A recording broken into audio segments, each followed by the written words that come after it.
It's 100 years since the first pioneering women joined the British Armed Forces.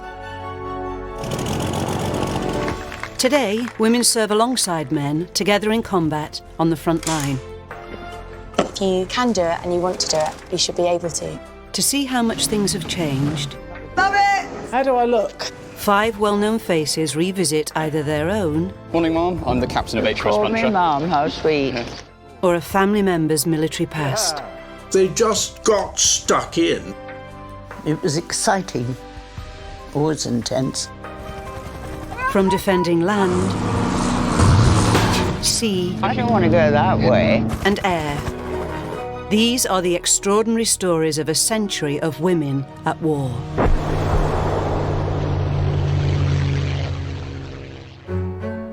Today, broadcaster and journalist Nicky Campbell discovers his mother's untold stories of her time as a radar operator in World War II. We were praying that you got your measurements right and that the troops weren't going to be hit by you. And gets a taste of the pressure she experienced when Britain was under attack. I felt myself panicking because I didn't know what to do or how to do it. As they face up to the realities of war and the importance of his mother's work, 1,000 bomber raids just flattened everything. Nicky meets the women keeping watch over Britain's skies today. What aircraft are we concerned with? What do we know about it? The Typhoon jets will get airborne and intercept. And there's a family celebration as Mum Sheila receives a recognition she never knew she was due. Splendid. Well, I'm delighted to have it at long last.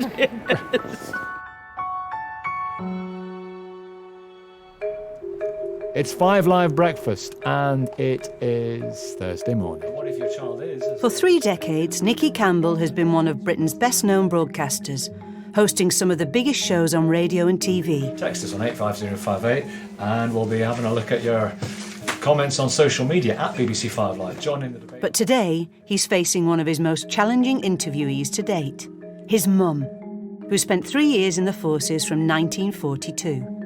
Mum is an extraordinary woman. Everybody loves her. She was a psychiatric social worker all her life. She dealt with people with mental health issues, and she was absolutely brilliant at her job and with absolute professionalism. So I suspect that manifested itself during the war in what she was doing. And I'm looking forward to finding out exactly what she was doing. Nicky was adopted not long after he was born by Frank and Sheila Campbell. Before they met, both his adoptive parents served in World War II. I knew about Dad's experience in the Indian Army, and I found out that he had been on the Battle of Kohima, which was perhaps the most savage, barbaric battle of the Second World War. But Nicky knows precious little about the crucial role his mother Sheila undertook, taking on the Nazis as a servicewoman in the Women's Auxiliary Air Force. I've not spoken to her about her feelings, her motivations, what she thought about what was going on in the world. We never know, do we, when we are in the epicenter of history. We only realise that we have been after the event. Originally from Harrogate in Yorkshire, Sheila settled in Edinburgh after meeting her husband Frank. Today, Nicky has returned to the house he grew up in to discover exactly what his mother experienced when the country went to war with Germany. Oh, here he comes. So when did you first become aware of Adolf? I think during the year that I was leaving school. He sounded rather horrible and was doing terrible things, but I didn't really know anything about him. And I wanted to find out more, so I went and bought a copy of Mein Kampf. And I can't remember it now, but I read that to get some sort of idea of what the man was like. I was 17, I think, and I went up to St Andrews. And it was left on the windowsill of my bedroom. And the window cleaner came, and he saw it there, and he reported my father to the police. It was 1941, and Sheila was studying for a degree at St Andrews University. But midway through, she made the decision to drop out of university and enrol in the Women's Auxiliary Air Force, or WAAF. Much to my parents' fury. Really? They were furious because I was reserved and I should have finished my degree. They went to their lawyer and tried to get me out of my volunteering for the WAAF and joining up.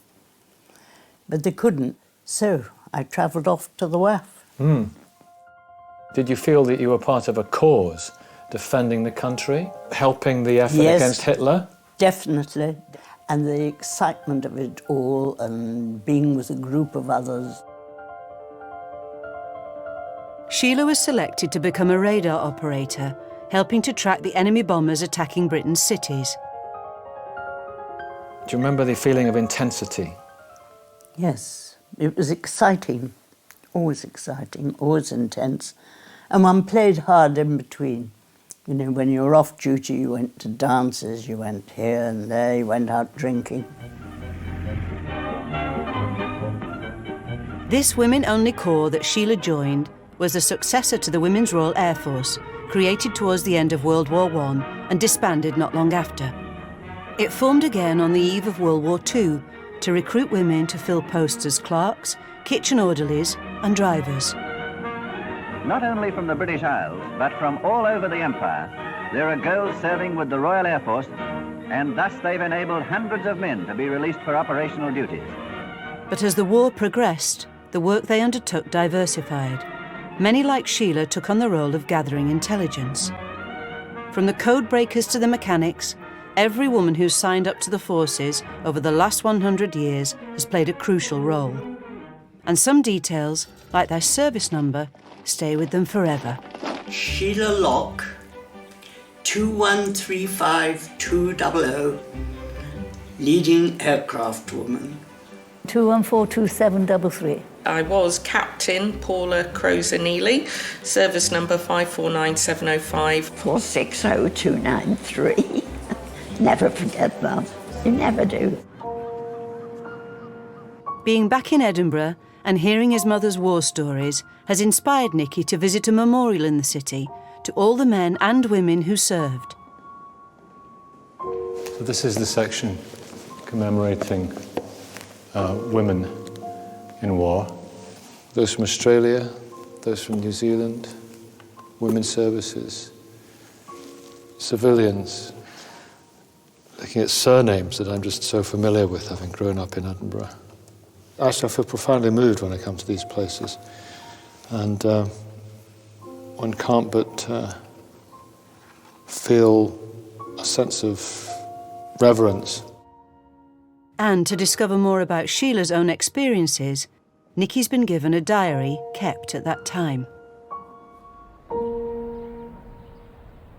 What was great, Mum gave me this book, obviously I'm giving it back, which was a record of where she was and what she was doing before the war, during the war and beyond, which was kept, unbeknownst to her, by her mother.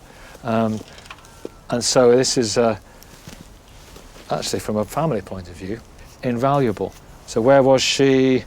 The 18th of February, 31st of May 1944, posted to Beachy Head, and then Sussex, D-Day, the 6th of June, there it is, written down there. Screaming from the page, leaping out, capital D, A-Y, 6th of June.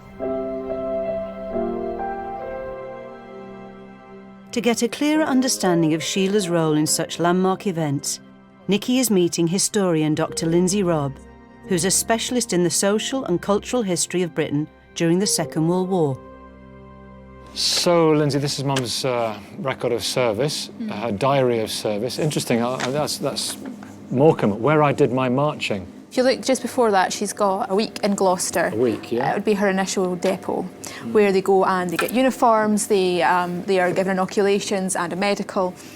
And then in Morecambe, where she did her marching, that would be roughly 6 weeks of initial training. So volunteered? Yes. It wasn't uncommon when the women's auxiliary services are restarted before the Second World War. They are completely voluntary. In 1941, they institute conscription, which means that all women between 20 and 30 who are unmarried are liable for either a service or an industry. And your mother obviously felt so strongly about it that she decided to volunteer.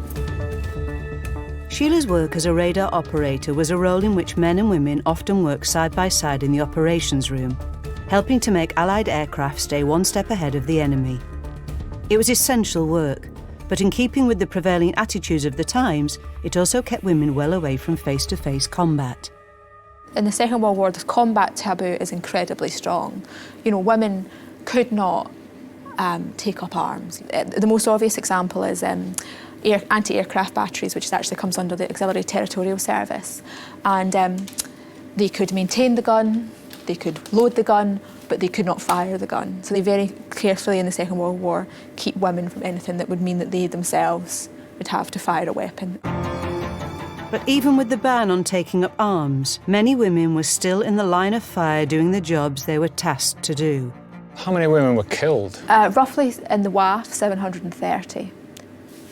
Airfields were a legitimate target of bombing. The British bombed German airfields as well. So women, like women in industry, knew that they were sitting in a target. The most sort of obvious and sort of famous example is Biggin Hill near London, which was hit 12 times between 1940 and 1941, once quite destructively killing 39 people with a direct hit on the WAF quarters. For WAFs like Nicky's mother, Sheila, the threat of attack from a German bombing raid was real, but they had a crucial job to do. So Nicky's keen to get a taste of what day-to-day life would have been like for his mum in the pressure cooker environment of a World War II radar operations room. Well, I come to this former RAF base here in Norfolk, not far actually from where Mum served, and it's a radar museum. You can feel the atmosphere already. It's going to be fascinating, I think.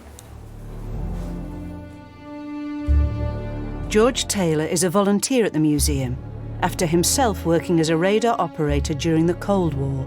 This is an amazing bit of technology. And is this what my mother would have been looking at? That's correct, yeah, on the A-scope. Yeah. Radar, once a top secret, is still a mystery to most people. Special pictures now help to elucidate the device. So when the raid's coming in, what would the atmosphere have been like in a place like this? Well, they were just saying, another raid coming in, strength so-and-so, height so-and-so. And that would be it. Then you concentrate on the next one. Professional. It's no good getting panicky, because otherwise you wouldn't do the job.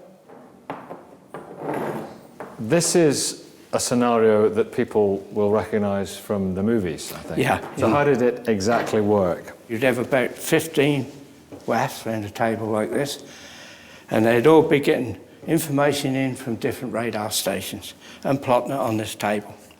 So Mum is gathering the data, and then the data is being passed over here, which informs this process. Yeah. When next you see a plane in the sky, think of these people down in the operations room. They can see it too, right here on these plotting tables. So all that information is immediately put on there? Yeah. These tracers, they would be moving 3 or 4 times a minute. Do I move these arrows? You move these arrows. Well, like that? Like that, that's right. Have we got any aircraft in that area?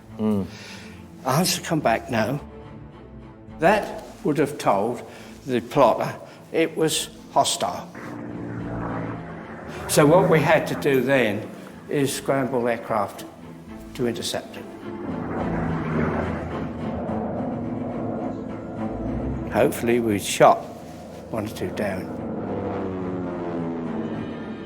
It's an impressive system for the 1940s. It was, wasn't it? Yeah. Yeah, I can just remember it.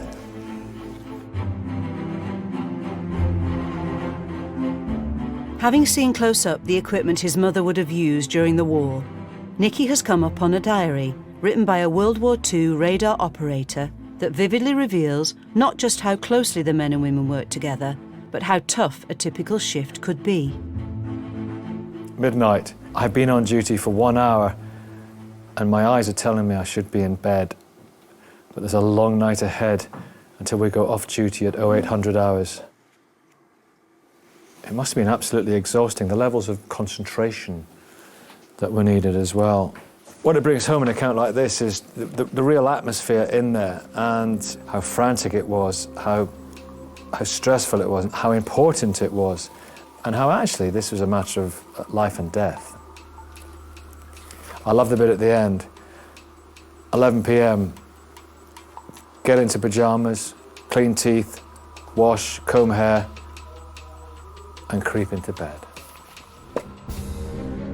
By 1944, the tide was beginning to turn on the Nazi war machine, and on June the 6th, the Allies began perhaps the most critical mission of the whole war, the Allied invasion of occupied France. Sheila's job was right at the heart of that, helping the RAF bombers target the German positions, blocking the advance of Allied troops. I was on duty that day, and I shall never forget it. I mean, one was aware of what one was doing, you know, just bombing a little ahead of the troops and praying that you got your measurements right and that the troops weren't going to be hit by you.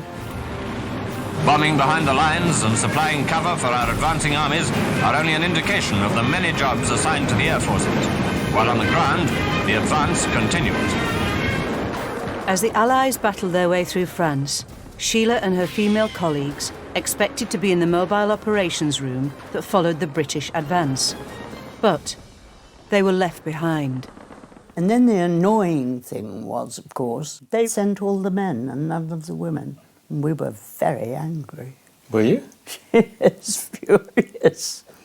All the young men that I'd trained that had been in it so recently and they went, took our trailers and did the work, and we were left behind. And you wanted to get out there? Yes, we wanted to carry on doing what we were doing. From a peak of 182,000 serving women in 1943, only a few hundred remained by 1949, when they became part of the renamed Women's Royal Air Force. Today, radar is just as essential to Britain's air defences as it was when Sheila served in World War II. But of course the technology and attitudes have changed. Well, we're on the road, heading to RAF Bulmer, which is about 30 miles north of Newcastle. And this is the centre of Britain's modern-day air defences. So it's kind of the equivalent of what Mum was doing in the Second World War. RAF Bulmer is home to the UK's Air Surveillance and Control Systems Force. The men and women working here are the country's eyes and ears, protecting our skies from attack and defending our shores. Nicky's meeting one of the women currently serving on the base as part of the weapons control team. Why particularly the RAF for you? Well, my granddad was in the Royal Air Force about 60 years ago now. He was a mechanic in the Air Force, so he was always very proud of that. So I had an inclination towards that. I joined when I was 19, and I thought the RAF is going to give me a diverse career for many years to come. After 6 months specialist training, Sergeant Jo Stanley is now qualified as a weapons controller. It's her role to direct the RAF's Typhoon aircraft to intercept and, if necessary, destroy hostile targets. Things have changed in the armed forces for women over the years. Now it's just no holds barred. Anything goes, anywhere goes. It's a great thing, isn't it? Yeah, definitely. Obviously, recently the RAF regiment have allowed women to join on the front line alongside the men. That's the only role in the RAF that only men were allowed to join now. Across the Royal Air Force, you know, we allow all genders, sexualities, all diverse and inclusive. During her career, she's been based in the UK and drafted to the Falklands. What's it like? It's cold, it's small, but it's really, really interesting actually. It's a completely different climate, completely different environment and completely different airspace as well, but it's the same principle, as in the job is the same, we're still there to defend the nation. Making a difference, really. Definitely, yeah. Yeah. But obviously it's a very important job and we're trained to do it and that's what we're here to do. Multitasking involved, isn't there? Yeah. I don't want to be sexist here, but if it's multitasking, men are going to be useless at it. No. We've all had the same training, so we're all as good as each other. Well, I get all that. I get things from my wife said, you cannot multitask. Yeah. So that's why we have a diverse environment. Yeah. Nicky wants to find out from today's recruits what it takes to control the skies in the way his mother did. To do that, he needs to head underground to the control centre. So it's like the TARDIS, this, isn't it? It's slightly, yes. It's huge on the inside because it goes down. Follow me. I will.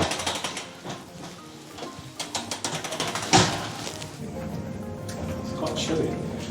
It is a little chilly, yes. It's here where the RAF personnel on duty monitor our airspace.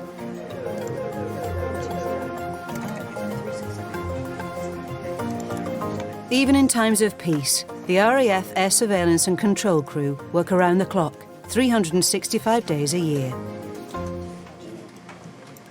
My goodness me, look at our airspace. Yeah, very, very busy. It's unbelievably busy. Yeah. So if a threat does come in or if something suspicious is happening that shouldn't be happening, what happens in this room? So we've got the battle phone over in the surveillance director's position. We'll get a phone call. Is that the red phone? Yeah. Right, okay. Yeah. I just thought it was kind of chic 1970s. It probably has been retro phone. Air traffic control call the RAF team at Bulmer as soon as they detect suspicious behaviour on any aircraft flying in British airspace. If deemed a threat, the team here, known as the Quick Reaction Alert Watch, responds immediately. And it's their decision to scramble our air defence units if needed. Have you ever been in a situation where the phone went and there was genuine concern? Yeah. Yeah. Does the heart race? Yeah.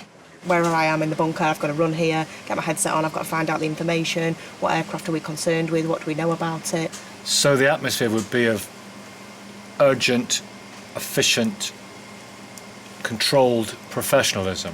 Yeah. Watching the team at work helps Nicky visualise like never before exactly what his mother did in the war. What I'd like to do is just do a little swap and to put my mum here, right? I think sitting here and do a bit of this, and then you trying to do it the way she did it in the Second World War. That would be fascinating, wouldn't it? Yeah. One thing that hasn't changed over the decades is the pressure under which the radar operators have to work. Nicky's about to get a true sense of how that feels. Right. So there we are. That's what we're going to intercept. Then he's getting hands-on in a simulation exercise, where his job is to intercept a potential threat from an incoming enemy aircraft. So that's at 350? 350? What's that mean? 250 feet?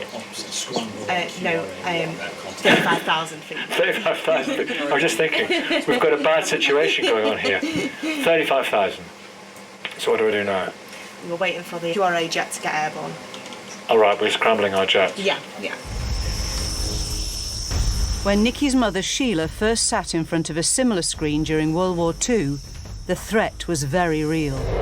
We were checking for planes coming into our area. Those that were friendly had a certain little blip that came down. You knew it was friendly aircraft. But the ones that didn't have that were questionable and possibly enemy.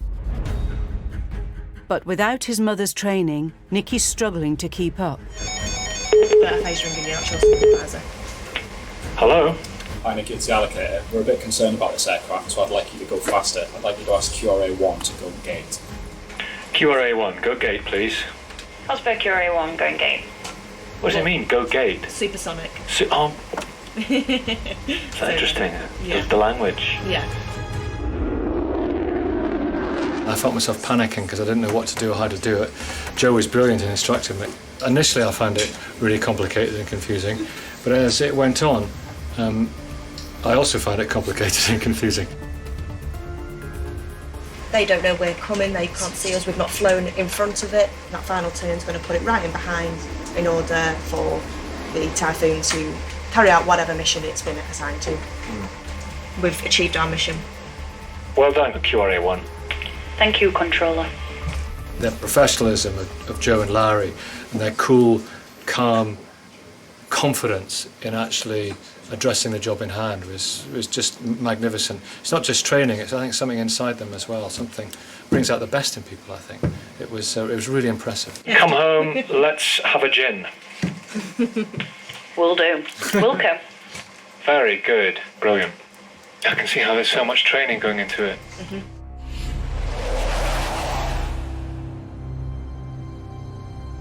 Since women joined the military in 1917, they have excelled in the intelligence field. And at Bletchley Park in Buckinghamshire, the Army, Navy and RAF worked together alongside civilians to make incredible advances that changed the outcome of the Second World War. At about 18 and a bit, I came to Bletchley not knowing what I was in for, if you like. Charlotte was one of the 8,000 women who helped to intercept and translate coded enemy messages. Being as young as I was and very inexperienced, I was given all sorts of little jobs to do until I went into the Japanese section in Block F, where I was transcribing messages which had actually been decoded. Dr. David Kenyon is the research historian for Bletchley Park. Women here at Bletchley Park played a huge part in the process. By 1945, just over 75% of the staff were female, and they were involved in every part of the code-breaking process, from the interception of messages through the various decryption departments up to teleprinting out the messages at the end. Bletchley Park wasn't necessarily unique in the number of female employees it had, but it was certainly one of a number of organisations that were using women in those roles for the first time. Once a year, surviving veterans return to Bletchley Park to mark their achievements. These reunions are a valuable opportunity to piece together the detail of their work, a pivotal contribution to the war that was kept secret until the 1970s. They were using our decodes to know where the ships were. Most of my friends, they hadn't a clue where I disappeared to for 10 days on end. You just said, oh, well, I was working in an office, something to do with the Foreign Office, I think, that's all you said. I feel sad that my parents died before they ever knew, because I think they thought that I was sort of not doing my bit for the war, really, just working in an office, But now, it's the opposite. My family are terribly proud of me, and people are terribly interested and want to know all about it. It took until 2009 for the work of the codebreakers to be officially recognised with a Bletchley commemorative badge. Well, that was quite a landmark and a very gratifying one to have some recognition after all that time. I think it's enormously important that we should celebrate the work that these people have done and acknowledge the contribution they made. Wars are not only won on fighting fronts, wars are won in places like Bletchley Park. I mean, it's not anything I did in particular, I was just part of the team.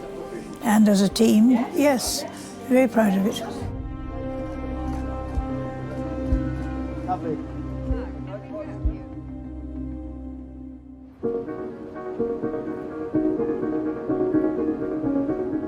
To dig deeper into his mother's experiences, Nicky's taken Sheila to meet with fellow radar operator Bessie Thomas. Though they've never met before, the two have plenty in common. It's a privilege to be with you both here today. Nice. It really is. That's the first recognition that the poor old WAF radar operators have got known about, aren't we, Sheila? We are. Yes, I'm pleased your mother thinks the same thing as me, because we got really no recognition felt through the down. years. Bessie tracked not just enemy aircraft, but one of the Nazis' most feared weapons, the V1 rocket bombs. What's a V1? A flying engine with a bomb on. Is that the same as a doodlebug? Yes, That's a doodlebug. And when the engine stops, comes down, and you get the explosion. So if you hear the engine, then you suddenly hear the engine stop. Yeah. If you were in London... Do you remember that? Oh, yes, I remember them. You would know when you were in London. Did you ever hear it stop? Oh, yes. Did you? Yes. Hitler hoped these flying bombs would terrorise Britain into submission. V1 rockets killed over 6,000 people. But thanks in part to the work of radar operators like Bessie, the RAF soon worked out how to spot and intercept them. You plotted a V1, did you? Yeah, I followed it in. I was in Great Britain. For Nicky, hearing Sheila talk with fellow servicewoman Bessie has brought into sharp focus just how critical her contribution was. By May 1945, victory in Europe was officially declared and Bessie and Sheila enjoyed the national celebrations. We lit a bonfire and we all sat, and it was the only time that I'd been drunk. I had a pint of beer. Is that the only time that you've been drunk? Yes. In your life? Yes. She's been drunk slightly more than that. Oh, yeah. dear. Yeah. Maybe, I don't know, 6 or 7 times? I don't know how many She's lost count. Haven't you, Sheila? Absolutely, Bessie. Yeah. So thinking back, you've got every reason to feel very proud of your part in defeating Hitler. I still do, I collect. Did you ever get a medal of any kind? I mean, just for having served? One. I didn't get the 2. I didn't get any. Did you not? That should I feel be quite proud. Oh, you definitely have that. You're entitled to it. Why didn't you get one? I don't know. Nobody ever sent me one. Oh, it's lovely meeting you and talking to you. Because you're bringing back all sorts of memories. Yes. Very interesting. It does. Whether the service of individual women at war has been recognised with a medal or not, the value of their collective service over the last 100 years, alongside their male counterparts, isn't in doubt. Some men thought we were just there as decoration. They didn't actually think we could compete with them. It took them a while to realise we could. We were just as good as they were. We had the job to do and we did it. And we worked very hard. And women did things in the war that they never thought they could do. When you're in your uniform, it doesn't matter whether you're male or female, it's the rank that you hold and the position you're in. Throughout history, men and women have worked side by side in the forces, every one of them a cog in the military machine. During World War II, airmen like Lem Manning relied on the intelligence gathered by women like Nicky's mum to identify their targets. Hello, sir. How are you doing? Nicky Campbell. My name? Len, nice to meet you. Pleased to meet you. Allow me to carry a pint. We're going to have a chat. Cheers. I might drink it. My mother was doing the radar and she was sending the bombers ahead of the front line. Did you think about the radar people and the job that they were doing? It was all integral with the whole thing. It made bombing easier. While the work of women like Sheila was critical in helping Bomber Command strike their targets, they couldn't help when, in 1944, Lem was shot down over occupied France. Even then, it was women who, in the end, kept him safe. All of a sudden, there was a massive explosion in one of the wings. The flames started to come past the turret. I thought, well, we've got to get out of here. So I just went to the door and just jumped straight out. And I landed flat on my back. By this time, I was pretty badly burned. It was painful. I staggered on for about 8 miles, I think, and then I collapsed on a farmer's doorstep. And fortunately, they were members of the resistance, and they took me in, which was dead lucky. Were they nice? Very nice, yep. They looked after me that night. In the meantime, the Germans had started looking for me. So the following day, having got a doctor to me, they decided to move me on. And they moved me to this cafe at a little village called La Trottoir. The cafe was owned by 2 ladies, Madame Beaujard and her mum. One morning, they said that the Germans were coming into the village, and not thinking, I walked into the cafe, and there were 2 Germans sitting there having a drink. And she realised what had happened, and she got a tea towel and beat me around the head. Get out, go and do your work. Oh, that's good, yeah. That's good. She was really with it. That's bravery, Yeah, isn't well, it? she got the Legion of Honour. Did she? Yeah. Oh, wow. That's That's courage in war, isn't it? Yeah. If they'd have been found, they'd have been shot out of hand. I mean, they wouldn't take them away, they would shoot them there and then. Yeah.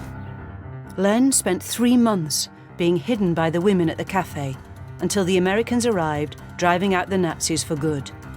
Two incredible, profoundly moving examples of women in war, those two French women were. Yeah. Wow. To Madame Beaujard. Cheers. And to you, sir. Thank you.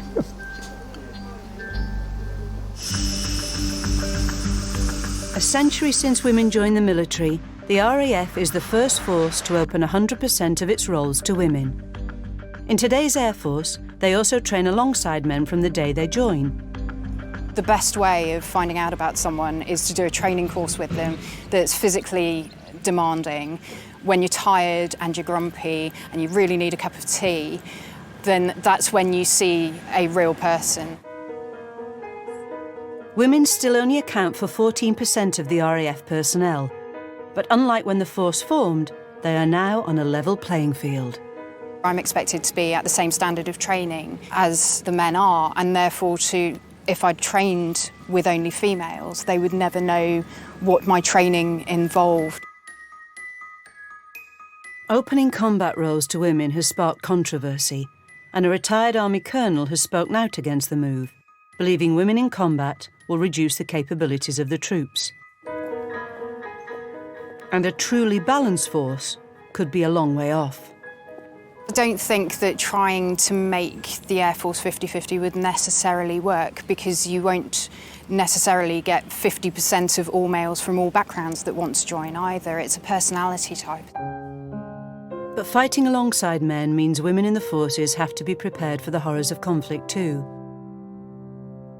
And long before women were on the front line, that's something Nicky's mum Sheila also had to come to terms with. There were aspects of the war that he knows trouble his mother to this day. She has spoken about her mixed feelings about what she was doing ultimately led to, and the disconnect between having a board in front of you or a radar screen in front of you and people being incinerated. There's huge controversy about some of the bombing that we did in Germany. And I think any right-minded person can understand both sides of the argument.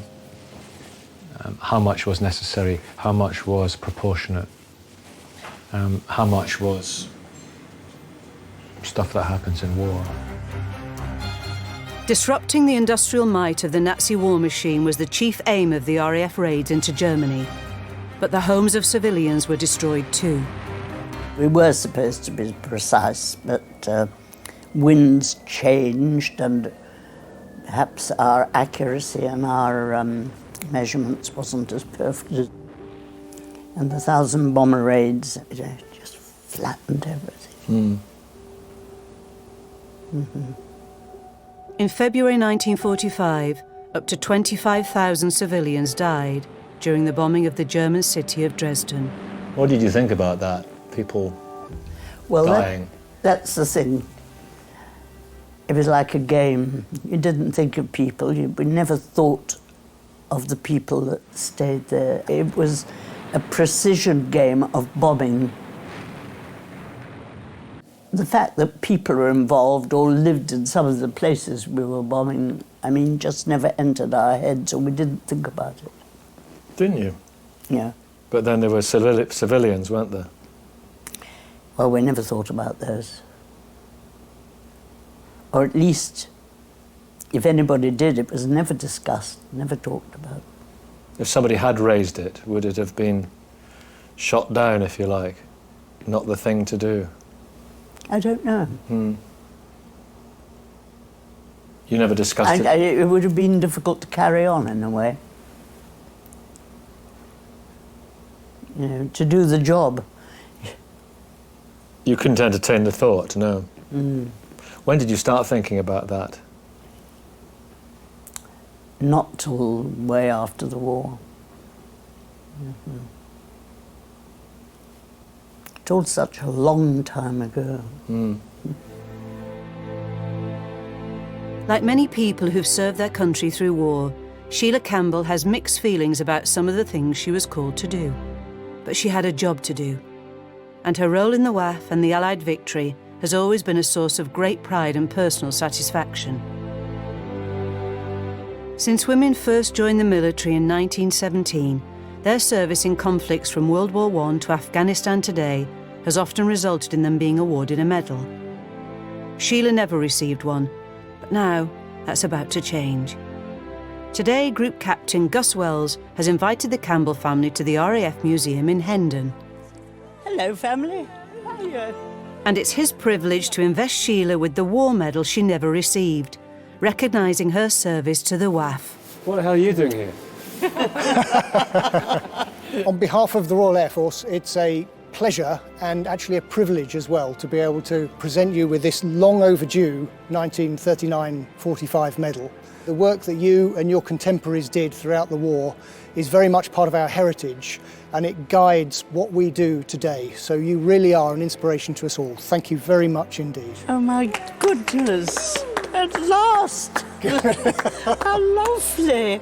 Thank you so much. That's all right, it's all our pleasure, really is. I feel sort of rounded off, so to speak, war-wise.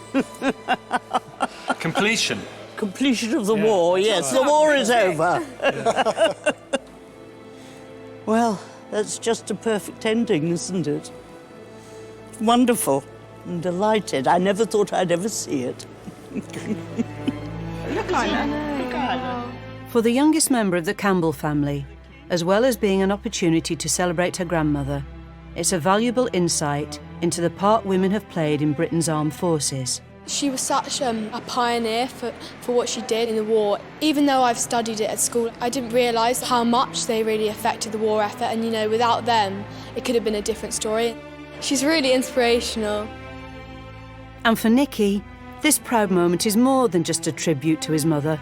It's official recognition of the role that she and thousands of other women have performed in the service of their country over the last 100 years. I've met some fantastic people. Hello, sir. How are you doing? Heard some spine-tinglingly amazing stories, which have made me feel very, very humble. But most special of all, and best of all, to be here and to see Mum get her medal. I feel that she kind of represents so many women and what they did and what they believed in, and how their role has in the armed forces become from a small role to what it is now, which is absolutely indispensable. So it's been such a proud day for the family and a fantastic day for Mum, and that is going to go right on her mantelpiece.